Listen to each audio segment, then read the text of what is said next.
মার্কিন প্রশাসনের বাণিজ্যিক নিষেধাজ্ঞা আর ইসরায়েলের প্রধানমন্ত্রী বেনিয়ামিন নেতানিয়াহুর সামরিক হামলার হুমকির মুখেও শক্ত অবস্থানে ইরান।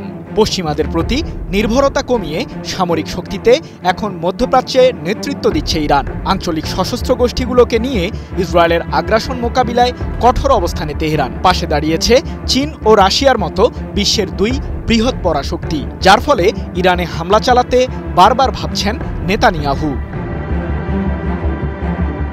রাশিয়ার বিরুদ্ধে লড়তে ইউক্রেনকে সমরাস্ত্র দিয়েছে ইসরায়েল। মূলত এরপর থেকেই তেল আবিব ও মস্কোর মধ্যকার সম্পর্কে টানাপোড়েন শুরু হয়। ইসরায়েলের ওপর থেকে মুখ ফিরিয়ে নিয়ে মধ্যপ্রাচ্যে ইরানের সাথে শক্ত জোট বাঁধার পরিকল্পনায় নামে রাশিয়া। চলতি বছরের শুরুতে ইরানের প্রেসিডেন্ট মাসুদ পেজেশকিয়ানের সাথে কৌশলগত বিভিন্ন চুক্তি করেন রুশ প্রেসিডেন্ট ভ্লাদিমির পুতিন, যা দেখে কপালে হাত মার্কিন প্রশাসন ও ইসরায়েলের আগ্রাসী শাসক নেতানিয়াহুর।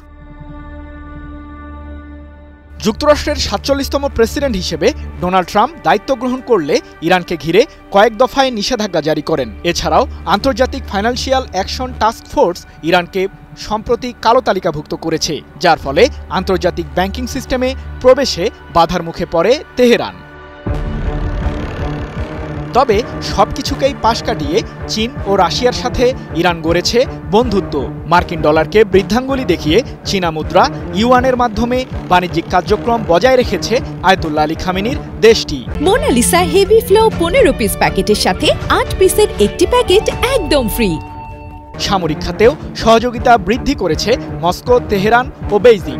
সম্প্রতি মিসাইল তৈরি করতে প্রয়োজনীয় যন্ত্রাংশ ইরানকে পাঠায় চীন, এমন দাবি মার্কিন সংবাদ মাধ্যম ভয়েস অফ আমেরিকার। এদিকে ইউক্রেনের বিরুদ্ধে লড়তে রাশিয়াকে শাহেদ 136 মডেলের ড্রোন পাঠায় ইরান, এমন অভিযোগ ইউক্রেনের প্রেসিডেন্ট ভলোদিমির জেলেনস্কির। এমনকি ইরানের তৈরি বেশ কয়েকটি ড্রোন ভূপাতিত করার দাবিও করে কিয়েভ, যদিও জেলেনস্কির এই দাবিকে প্রত্যাখ্যান করেছে মস্কো। গত মার্চে ওমান উপসাগরের চাবাহার বন্দরে যৌথভাবে নৌমহড়ার আয়োজন করে ইরান, চীন ও রাশিয়া। সামুদ্রিক ও আঞ্চলিক নিরাপত্তা জোরদারে একে অপরকে সহযোগিতার হাত বাড়ায় দেশ তিনটি, যাকে ঘিরে নানান জল্পনা চলে নেতানিয়াহু ও মার্কিন প্রশাসনের মাঝে। চীন ও রাশিয়ার সাথে বন্ধুত্ব গড়ায় ইরানের প্রতি জাতিসংঘের নিরাপত্তা পরিষদের স্থায়ী সদস্য রাষ্ট্রগুলো চাপ প্রয়োগ করতে পারবে না, কারণ সংস্থাটির স্থায়ী সদস্যদের মধ্যে চীন ও রাশিয়া অন্যতম। অন্যদিকে নিজেদের বিজ্ঞানীদের সহায়তায় সামরিক শক্তিতে এখন মধ্যপ্রাচ্যের নেতৃত্বের স্থানে ইরান। দেশটির কাছে বর্তমানে নতুন প্রজন্মের ড্রোন ও আধুনিক ব্যালিস্টিক ক্ষেপণাস্ত্র রয়েছে, যা দিয়ে মুহূর্তেই ইসরায়েলের সামরিক ঘাঁটিগুলো উড়িয়ে দিতে পারবে তেহরান। সৃজন মাহমুদ, নিউজ 24।